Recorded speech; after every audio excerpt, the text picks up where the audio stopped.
Good day, everyone. Today, I would like to speak about a catastrophic event in terms of human capital that happened between 1915 and 1917 of the past century, which is commemorated on April 24th, and that claimed approximately 1.5 million lives. That event is the Armenian Genocide. A modest, landlocked 11,484 square miles in the Western Asian region that is part of the Anatolian Plateau lies the modern Republic of Armenia, bordered by Turkey, Azerbaijan, Iran, and Georgia. Approximately 3 million Armenians live there with their own language, alphabet, unique culture, and history.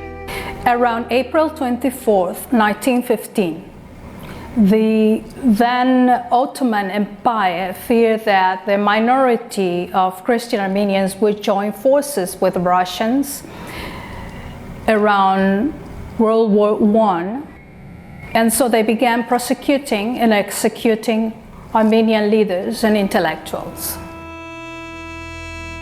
About 270 Armenian intellectuals were arrested in Istanbul. Writers, teachers, doctors, and leaders were then deported to remote locations and executed, or simply died under brutal conditions. It is important to note that there was a state-sponsored, orchestrated effort to eliminate or ethnically cleanse all Armenians and Christians from the region. Armenia is a peculiar nation. Long before the worldwide recognition of Christianity, in the year 301 AD, Armenia became the first nation to adopt Christianity as a statewide religion under the King Theridates III's rule. The Armenian Apostolic Church remains a central part of the Armenian identity to date, surviving the Islamic conquest of Anatolia and the annexation of the Armenian territory by the Soviet Union under the USSR period. In fact, it is because of the resilience of the Armenian faith within the Armenian culture and its uniqueness as people that the long-standing tensions between the Ottoman Muslim majority and the Christian Armenian minority intensified during the times leading to the Armenian Genocide. Who perpetrated the Armenian Genocide? Well, the Committee of Union and Progress, CUP, also known as the Young Turks, perpetrated the Armenian Genocide. Talat Pasha, Enver Pasha, and Jamal Pasha, known as the Three Pashas, were political allies, key leaders of the CUP, and the principal authors of the Armenian Genocide. As Minister of the Interior, Talat Pasha organized and oversaw mass deportations and population cleansing policies against Armenians, while Enver Pasha carried out mass killings in Eastern Anatolia. He also blamed Armenians for the defeat of the Ottomans in battles against Russia and campaigned to view them as enemies. Finally, Jamal Pasha controlled part of the Arab region and was responsible for mass deportations in areas like Syria and Lebanon, where many Armenians died fleeing through the desert. In addition to the Three Pashas, other Young Turks figures and local militias assisted in carrying out death marches, mass killings, sexual violence, and looting. The cities and regions most affected by the Armenian Genocide were those with large Armenian populations, especially in Eastern Anatolia, and I hope I'm pronouncing this appropriately. If not, please forgive me, I'm not Armenian. Then Erzurum, Blitis, Harput, Diyarbakir. Those witnessed some of the earliest and most brutal massacres and deportations. Around these areas, entire communities were completely wiped out.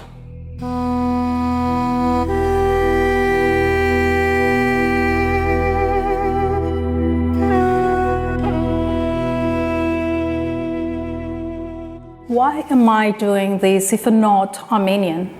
Well, because I care, because I have plenty of Armenian friends and they are very nice to me. I've learned a lot with them. I even learned a little bit of Eastern Armenian. And I know what the families went through.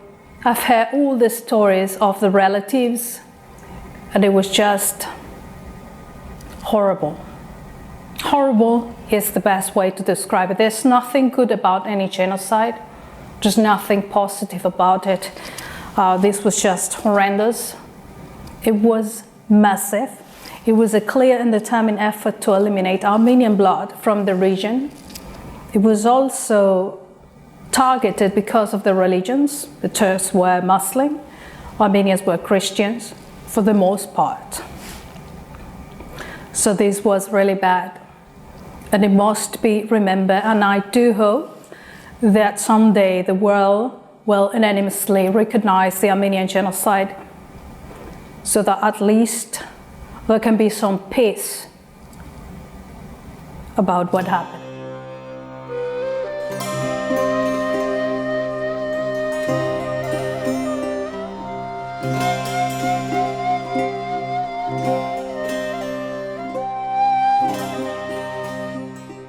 So why to this date is not the Armenian genocide universally recognized?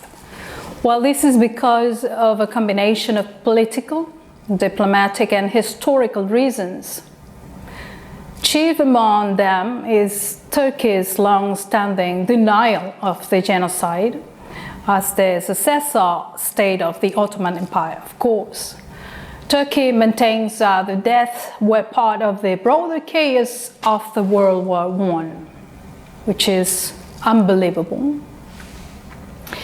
And that they were not planned or genocidal. There was nothing orchestrated to eliminate Armenians, but it clearly was, according to the facts. And so Turkey's strategic geopolitical position as a member of NATO makes it more difficult to force them to recognize what happened.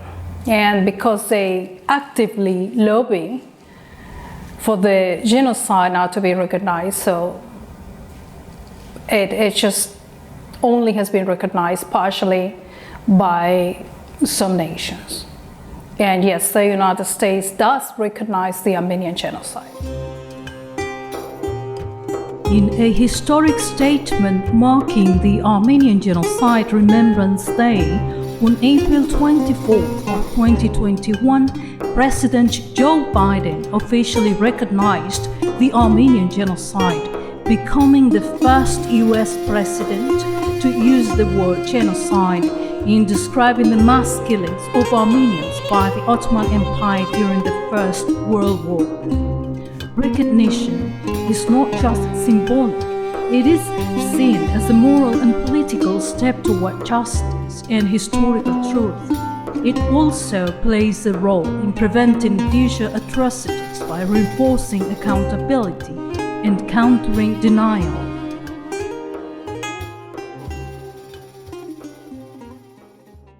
The brutal scale of the genocide not only devastated families, but also set a precedent for future atrocities like the Jewish Holocaust. It is said that even Hitler referenced the Armenian genocide as a model for impunity.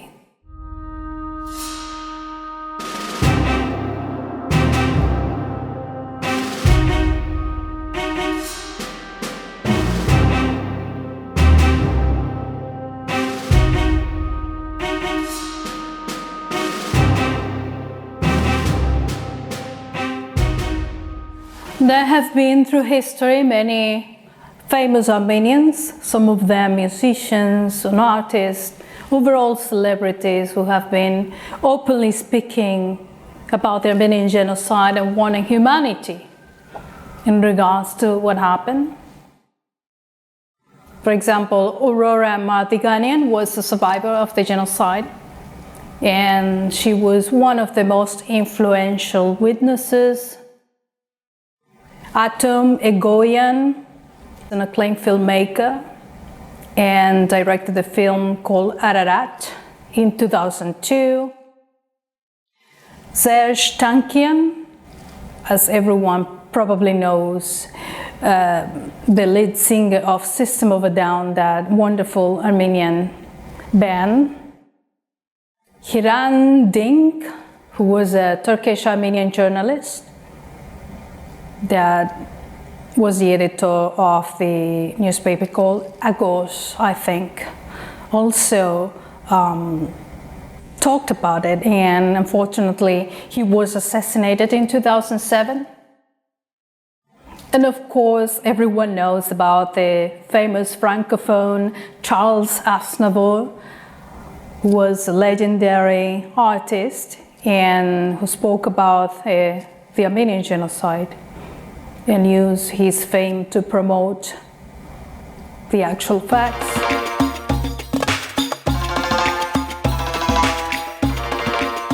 Well, and thank you for allowing me to contribute a little bit to the world today. I hope that people enjoy a brief history of the Armenian Genocide, even though it was a sad event.